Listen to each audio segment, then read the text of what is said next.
Numbers are down. According to MPD, compared to this time last year, homicides, assaults, and carjackings have all fallen. Yeah, today, D.C. prosecutor sat down with our Matt Gregory to go over some of the numbers. He is live outside of D.C. Superior Court tonight with what they had to say about this decline. So what's behind it, Matt? Yeah, well, one of the things that was kind of a critique, rather, Lorenzo, of the crime spike we saw in D.C. in 2023 was that prosecutors in D.C. weren't charging enough of the people arrested, that it was a low charge to arrest rate. Well, crime numbers are down as reported by MPD to this point this year. When we sat down today in a closed meeting with prosecutors, they said they still disagree with that contention that they weren't prosecuting enough people, and they say the crime numbers prove it. Take a listen. Back in October, WUSA 9 sat down with U.S. Attorney for D.C. Matthew Graves. Now, at the time, critics had said his Office of Prosecutors were only charging about 53% of the people arrested, and that contributed to the spike in violent crime in D.C. Now, even then, Graves disagreed. We're doing everything we can in our lane to attack the crisis that we're seeing. Today, Graves brought fresh numbers, his team charging roughly 55% of all arrests, nearly the same as they did during the summer crime spike of 2023. Even though that's consistently been the number that we've been charging for the last 9 months, we've seen a dramatic change. But compared to this point in 2023, D.C. has seen a 36% drop in homicides, a 34% drop in assaults, and a 30% drop in carjackings.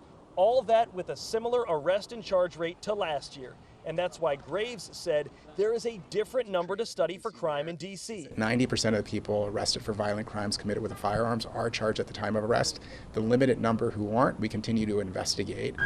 Now, he admits that other cities across the country saw a drop in violent crime and homicides last year, but he says with help from the Secure D.C. bill, as well as their work with MPD and the mayor's office, he expects D.C. to follow a similar drop in 2024. If you have a surge in crime and a surge in guns and you don't have a system that's built to adequately deal with it, it's gonna take you longer to deal with it than it is your neighbor who has a different system.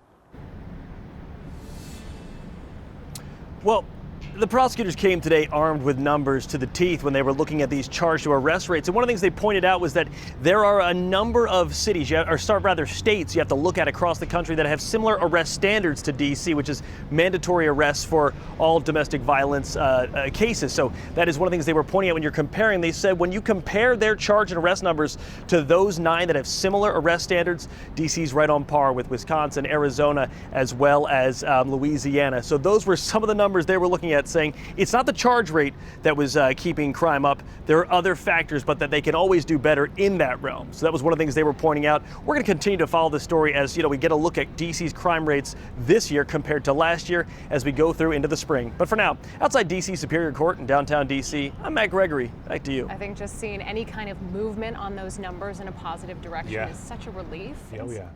All right, Matt Gregory, thank you.